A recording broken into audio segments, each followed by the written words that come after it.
Séisme politique, le retour annoncé d'Issa Chiroma à Yaoundé affole les coulisses du pouvoir. Quand l'homme qu'on croyait loin commence à parler de retour, même les palais se mettent à transpirer. Mesdames et messieurs. Ce soir, le silence politique camerounais vient d'être brisé. Une annonce. Quelques mots. Et soudain, les couloirs feutrés du pouvoir s'agitent, les téléphones chauffent, les calculs reprennent.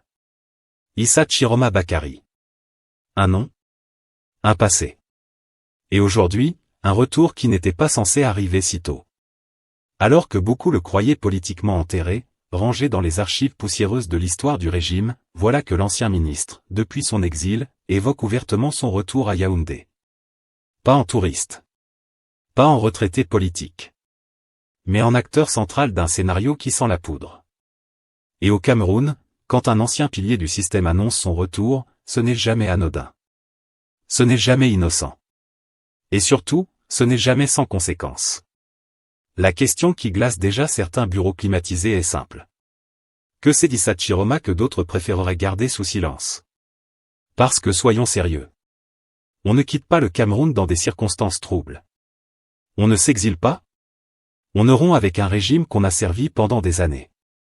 Pour revenir ensuite comme si de rien n'était. Non. Quand un homme comme Chiroma parle de retour, c'est que les cartes ont bougé quelque part. Et ici, sur Kame News, la chaîne qui ne se contente pas de répéter l'actualité mais qui la dissèque, nous allons vous dire une chose clairement. Ce qui se prépare n'est pas un simple événement politique. Ne partez surtout pas.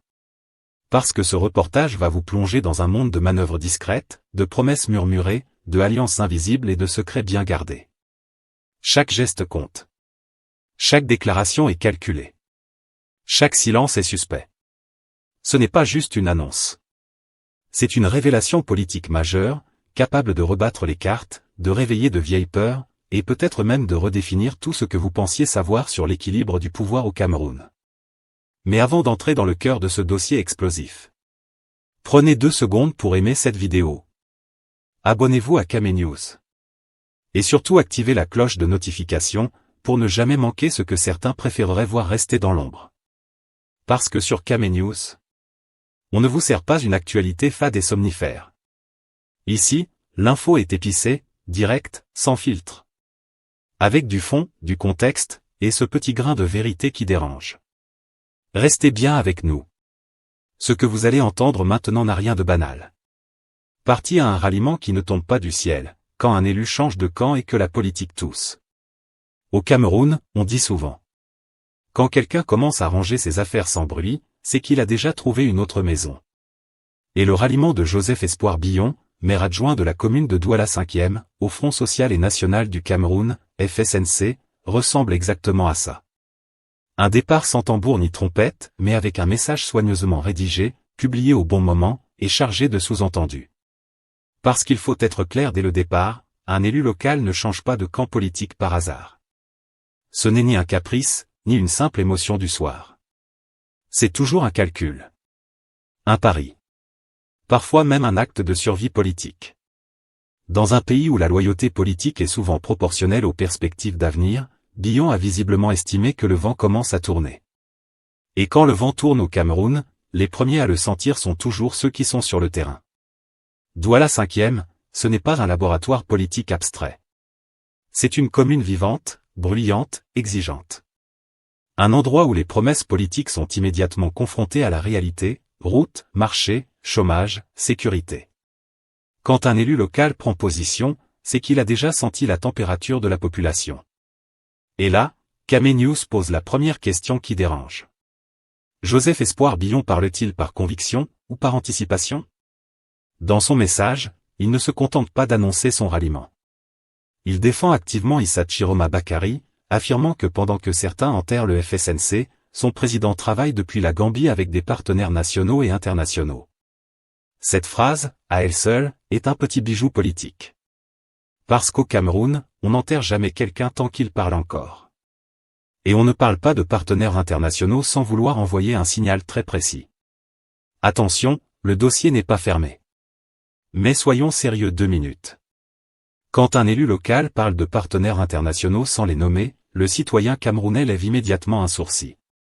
Parce que ce pays a entendu trop de fois ce genre de promesses floues, souvent utilisées pour donner du poids à des projets encore fragiles. Et pourtant, ce ralliement n'est pas insignifiant. Dans un contexte où beaucoup d'acteurs politiques préfèrent rester dans le flou, Billon sort du bois. Il assume son choix. Il appelle à la mobilisation. Il demande aux militants de structurer le parti jusque dans les villages. Et là, Kamenius le dit clairement. Ce discours tranche avec la passivité politique ambiante. Parce qu'au Cameroun, beaucoup attendent toujours de voir qui va gagner avant de se positionner. Mais Billon, lui, choisit son camp maintenant. Et en politique camerounaise, choisir trop tôt peut être aussi dangereux que choisir trop tard. Mais attention.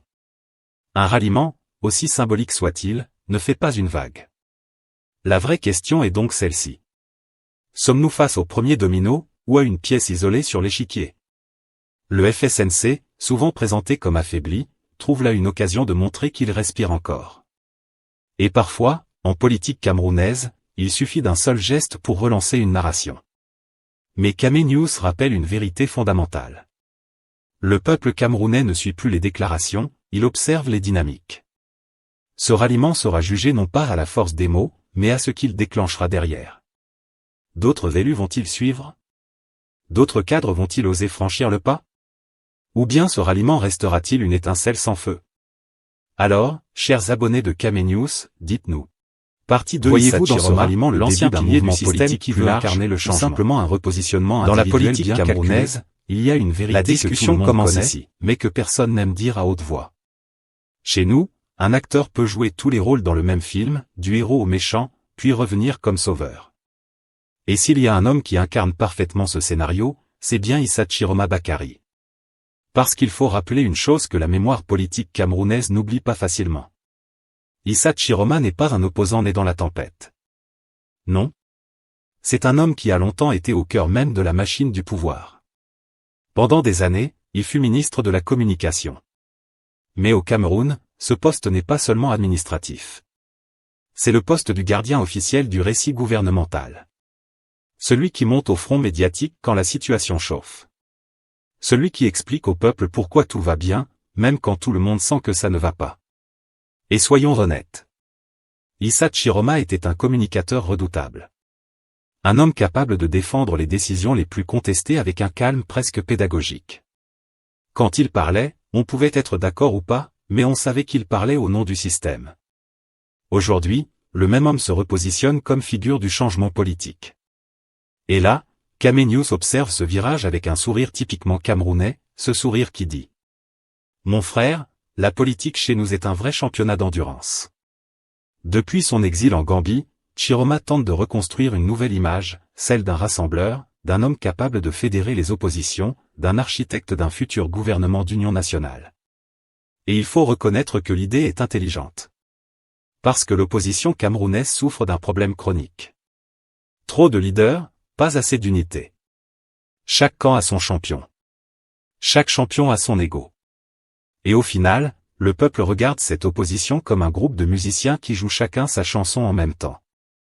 Dans ce contexte, Chiroma arrive avec un discours qui dit « Mettons tout le monde autour de la table. » Sur le papier, c'est séduisant.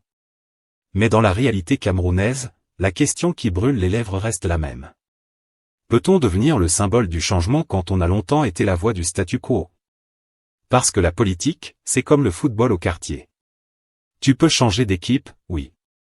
Mais les supporters n'oublient jamais pour qui tu marquais les buts hier. Et puis, il y a le chapitre de l'exil. Un élément central dans la nouvelle narration politique de Chiroma.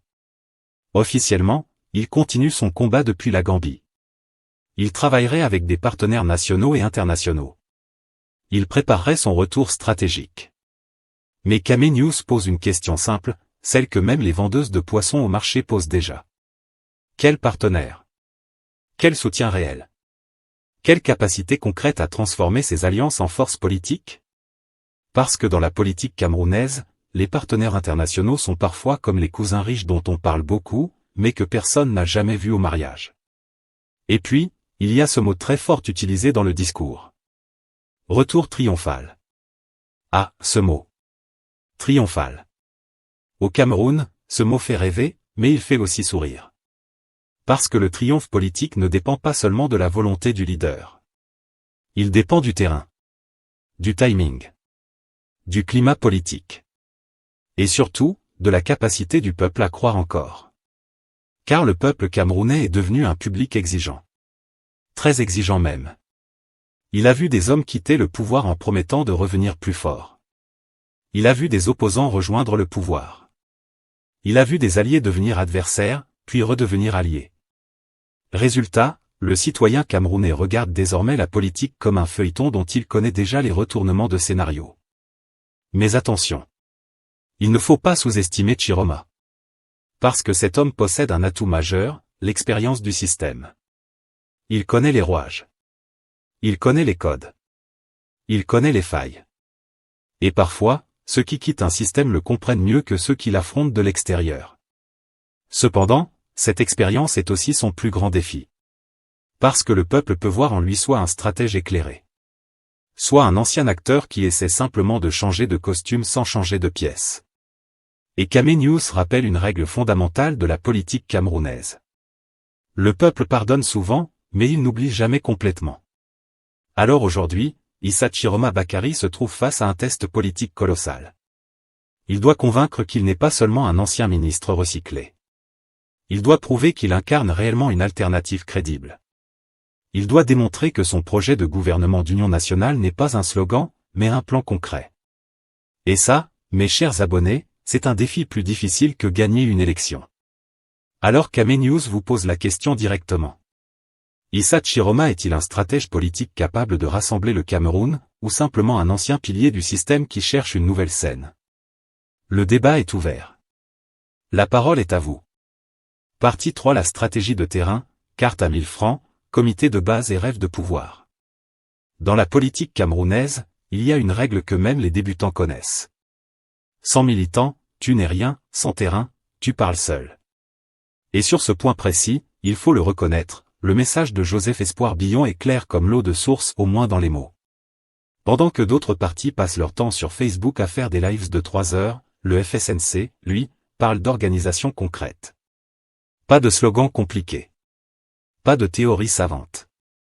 Juste une recette bien connue, les cartes de membres, les comités de base et le porte-à-porte politique.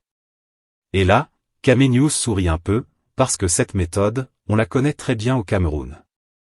C'est la méthode du « viens d'abord, on va voir après ». La carte de membre à 1000 francs CFA. Un prix stratégique. Ni trop cher pour décourager, ni trop bas pour sembler gratuit. À ce prix-là, même celui qui sort pour acheter le pain peut devenir militant en revenant. Dans les quartiers populaires, 1000 francs, ce n'est pas une fortune. Mais multiplié par des milliers de militants, ça devient une trésorerie. Et en politique camerounaise, l'idéologie marche mieux quand elle a un petit carburant financier. Officiellement, l'objectif est clair, élargir massivement la base militante.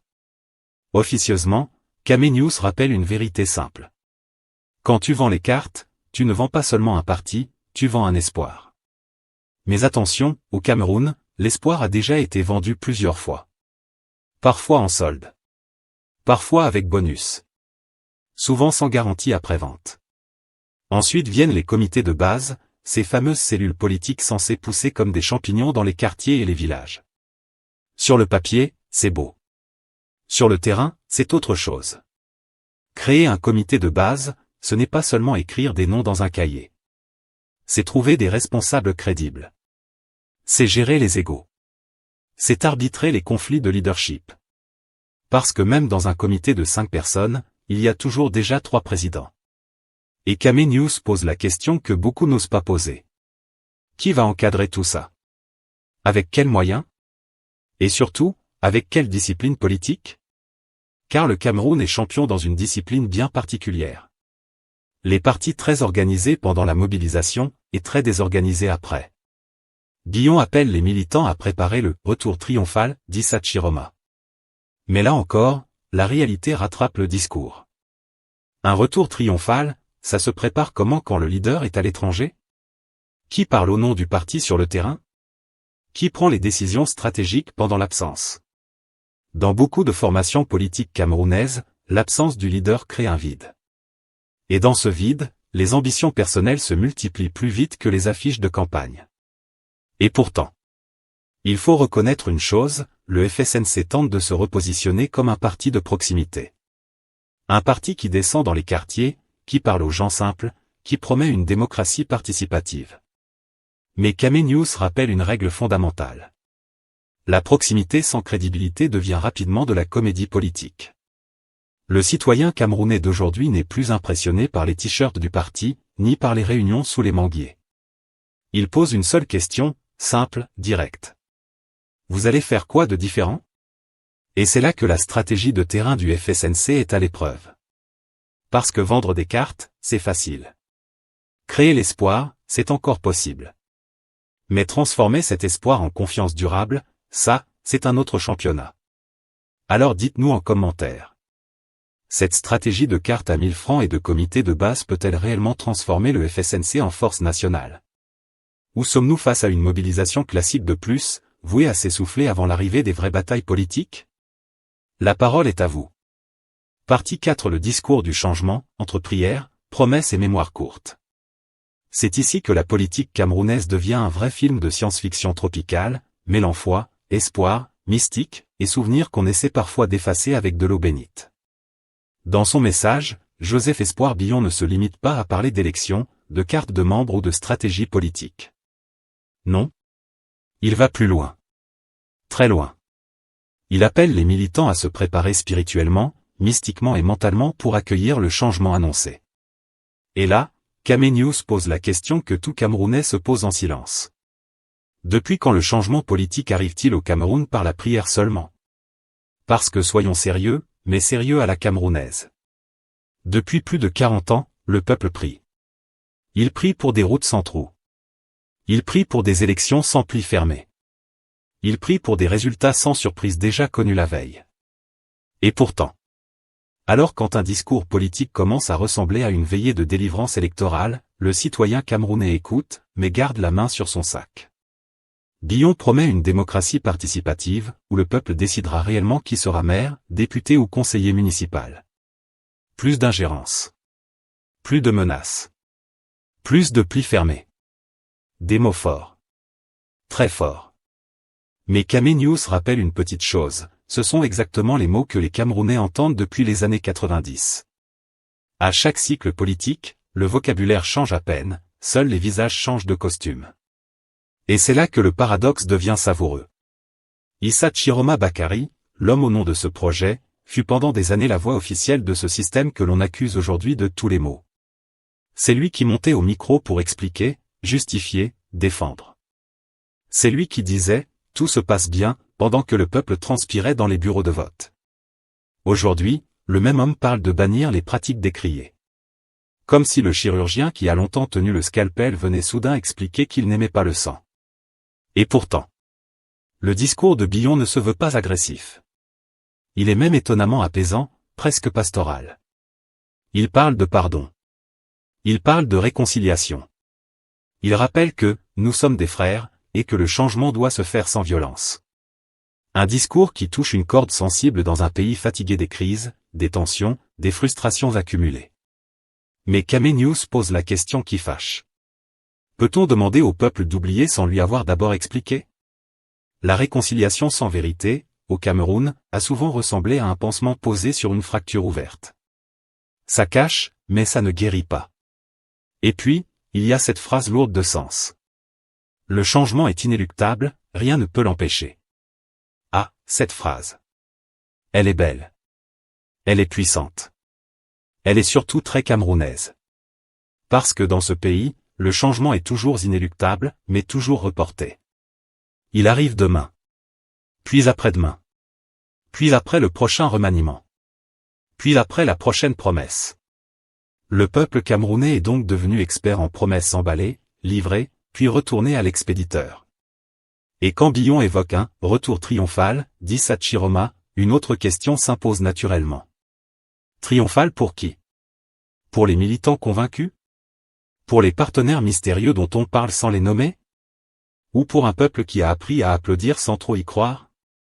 Car le Cameroun d'aujourd'hui n'est plus celui d'hier. Les citoyens sont plus informés. Plus méfiants. Et surtout, moins impressionné par les grandes phrases. La foi, oui. L'espoir, oui. Mais le peuple demande désormais des actes, des preuves, des garanties. Sinon, le discours du changement risque de rejoindre la longue bibliothèque des promesses politiques camerounaises, bien écrites, bien récitées, mais jamais appliquées. Et vous, chers abonnés de Camé News, dites-nous en commentaire.